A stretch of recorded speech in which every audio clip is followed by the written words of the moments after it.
façam o tal do triplo C.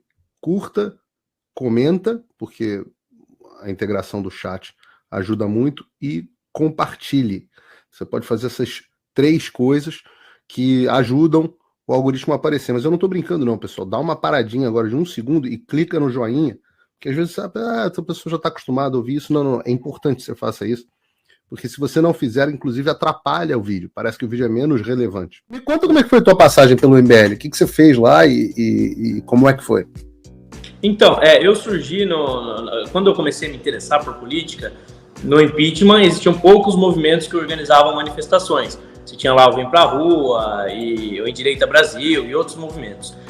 Um movimento que eu via mais ideológico, que tinha mais uma consistência ali teórica, que citava autores, e que tinha um pouco de instrução, era o MBL. Então, eu via lá eles falando de Milton Friedman, aí fui ler Milton Friedman, via eles falando de Mises, fui ler Mises. E como tinha essa consistência ideológica, eu falei, talvez seja esse o melhor movimento para eu ajudar nas manifestações. Então, eu comecei a fazer parte do MBL por isso. Comecei isso em que ano? Isso foi bem no começo do impeachment ali. A Dilma estava começando, na época o PSDB falava contra o impeachment, tudo. Faz muito tempo, foram 7, 8 anos. Aí começa as manifestações pelo impeachment. Eu lembro que na eleição, a minha família e eu, a gente já tinha se engajado muito pra Dilma não ganhar, infelizmente ela ganhou. E depois que ela foi eleita, eu tava com ódio. Eu queria de todas as formas derrubar o governo do PT. E quando surgiram as manifestações, eu falei pro meu pai, eu quero começar a ajudar. E comecei me engajando em São José dos Campos, que é no interior de São Paulo. Participei da organização de algumas das maiores manifestações da história da cidade. A maior de todas lá teve mais de 50 mil manifestantes. Para a cidade é um recorde até hoje. Por conta disso, me chamaram para São Paulo. Qual é a cidade de novo, Lucas? São José dos Campos. Você é de São José dos Campos? Meus pais moram lá ainda, inclusive. Que bacana, minha namorada é de São José dos Campos, pô, bacana. Olha, é uma cidade muito querida. Ela é engraçado que ela acha que São José dos Campos é a grande cidade do mundo. Eu brinco com ela fala assim, eu falo Nova York, Londres, Paris, São José dos Campos. Geralmente quem é de São José tem essa visão mesmo. Os joseenses, né, tem essa visão. Então Mas eu não sou joseense não, viu? Eu sou sorocabano. A cidade que eu nasci mesmo foi Sorocaba. Entendi. Por anos precisei mudar para São José porque meu pai ficou desempregado. Aí ele arrumou um emprego em São José e foi isso. Mas então, comecei organizando as manifestações lá na cidade de São José. Por ter organizado essas manifestações lá em São José, a galera do MBL Nacional me chamou para São Paulo. Eles viram que eu era um jovem, dinâmico e tal. Fui para São Paulo e em São Paulo comecei a ajudar na organização disso a nível nacional. Dentro do movimento eu sempre atuei mais no bastidor. Lá eu desenvolvi uma amizade muito grande com o Holliday, o Fernando Holliday, que é vereador de São Paulo, que acabou sendo a figura mais próxima que eu tinha lá dentro do movimento. Mas eles nunca me deram muito espaço, assim, sabe? Talvez por ser evangélico, ter algumas opiniões mais conservadoras do que o que é ortodoxo lá dentro. Eu acabei nunca tendo muito espaço para, inclusive, ser figura pública, que foi o que eu sempre quis. E quando quem manda mais? Quem manda mais lá no MBL, o Lucas? O Renan. O Renan? É mais o Kim? Não, o Kim não manda nada. O Kim é o capacho do Renan. Quem manda dentro do movimento é o Renan Santos. Inclusive lá é um movimento assim, bem fechado. Sectário. Se você discorda da liderança, geralmente você sofre repressão lá dentro, aí eles meio que te hostilizam a ponto de você ter que ceder todas as vezes. E o que acontece é que quem é membro do movimento acaba tendo que defender tudo aquilo que o Renan decide. Então, se ele decide entrar em guerra contra o Bolsonaro, todo mundo é obrigado a entrar em guerra contra o Bolsonaro. Se ele decide virar aliado do Dória, todo mundo tem que ser aliado do Dória, porque não existe lá uma pluralidade de ideias. Alguém pode discordar, etc. E durante muitos anos, como eu comecei lá... E o Mamãe Falei? Oi? E o Mamãe Falei?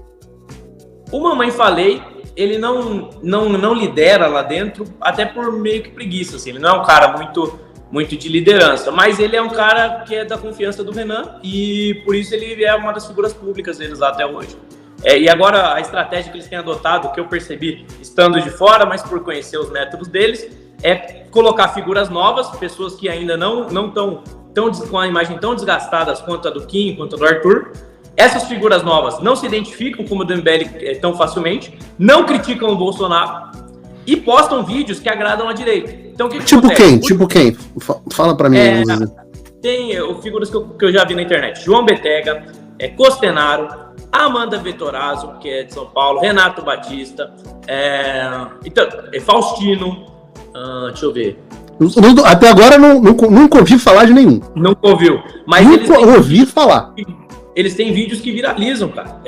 Mas aí vídeo que viraliza é só você pagar tráfego e o vídeo viraliza. Então, mas qual que é a estratégia? Eles fazem alguns vídeos assim que pegam o público de direita. Daí daqui a pouco o bolsonarista que não conhece o MBL direito, às vezes não sabe que essa pessoa do MBL compartilha. Qual que é a estratégia deles? Eles querem pegar o bolsonarista distraído. Eles querem pegar aquele apoiador do Bolsonaro que... Aquele professor Roque é um desses caras? Não, mas ele é novista, né?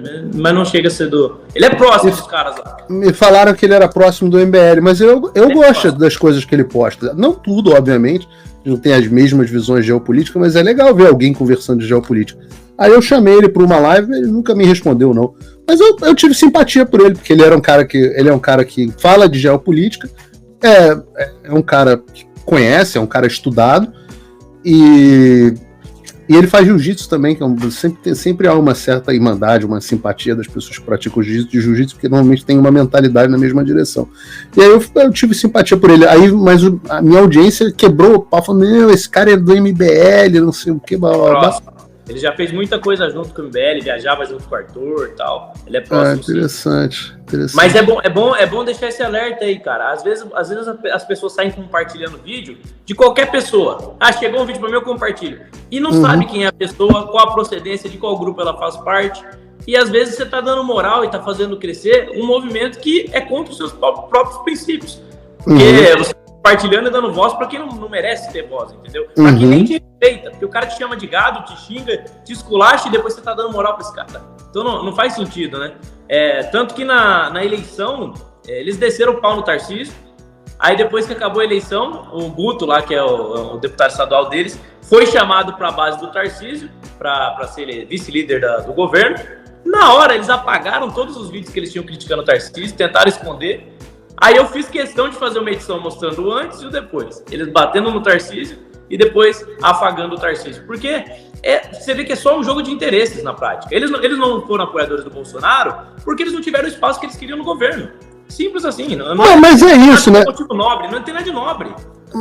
Mas eu vi isso aí, Lucas, eu testemunhei muito de perto. Boa parte da transformação de figuras de direita em antibolsonaristas veio de picuinhas pessoais. E aí isso eu vi muito. Primeiro porque o Bolsonaro é um cara ruim desse tipo de relacionamento pessoal, o que eu acho quase que uma virtude, tá? É quase que uma virtude dele ele ser um cara... Eu digo quase, porque na política real tem como você ser autêntico, bacana e também fazer a política que precisa ser feita. Dá para fazer as duas coisas. Mas entre ser um picareta, um 7-1, que não fala nada do que pensa, e ser um cara sem filtro, dá pra ser os dois. O negócio do Bolsonaro é que ele não gosta desse tipo de pessoa. Ele não gosta desse tipo de gente. Então, assim, o Bolsonaro que eu conheço é um cara divertido, gente boa de doer, que, fala coisas muito legais, exatamente aquilo que ele transparece no público, etc. Mas existe um outro Bolsonaro, que eu não conheço, que é um cara que... Mas eu falo isso porque eu sei que o Bolsonaro gosta de mim. Então é uma coisa recíproca. Eu gosto dele pessoalmente, ele gosta de mim, ele entende que o meu trabalho é muitas vezes dizer publicamente que ele está errado, porque eu não sou político, e a vantagem de eu não ser político, eu não sou político, eu não sou do seu grupo político, eu não tenho que estar debaixo de você. Eu sou um cara que simpatiza com as mesmas ideias que você, né? E nem sempre com as mesmas estratégias, com o mesmo meio. Mas tem outras pessoas que viram num Bolsonaro uma figura intratável, grosseira, que não respeita ninguém, que dá pouca atenção e respeito para quem gosta de ser paparicado. E aí entram uns caras desse tipo piu-piu pequeno, tipo o Renan, etc. Esses caras são muito inseguros. As pessoas são muito inseguras.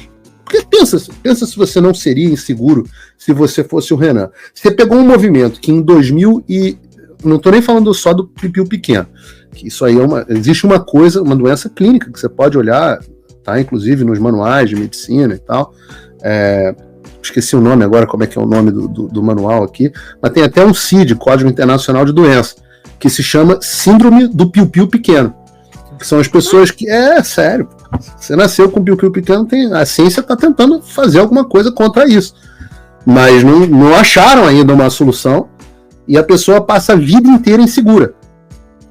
E aí ela tem que agir dessa forma, porque ela não sabe quem ela é.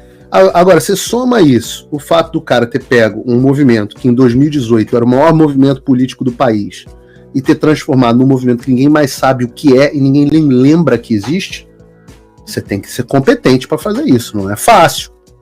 Não é assim. Para ser uma potência, né, cara? A direita explode no Brasil e o MBL implode no Brasil. Tudo sob a direção de alguém. Porra, esse cara tá de parabéns. Não é qualquer um que consegue fazer um negócio desse, né? Então você tem esse problema. Eu entendo por que você tem esse problema. Agora, quando o MBL ficou sem espaço no governo Bolsonaro, não adianta. Eu particularmente, juro para você, acho que se o Bolsonaro tivesse dado um espacinho pro MBL, primeiro, tem gente competente lá, tem gente inteligente. Eu acho o Kim Kataguiri inteligente. Eu acho ele um cara inteligente. Quando eu vejo ele debatendo, ele é um cara que articula bem as ideias, ele é um cara coerente, ele é um cara rápido nos pés dele, como a gente diz em inglês, não sei como a gente fala assim, um cara ágil no debate. Eu considero o Kim Kataguiri um cara inteligente. Eu falo, esse cara é um cara inteligente. Talvez ele pudesse ter tido um espaço no governo, dar uma coisinha ou outra e pudesse contribuir. É mais competente do que e aí entra o contraponto. Mais inteligente do que um bando de outras pessoas, até olavistas, que foram parar dentro do governo, mas eram, assim, absolutamente incompetentes. Que o cara conhecer ideologia, etc, não significa que ele vai ser um cara bom dentro do governo. Você vê. Exatamente. Pega o exemplo do Salles. O Salles foi um cara que era do Novo, então todo mundo tinha uma puta...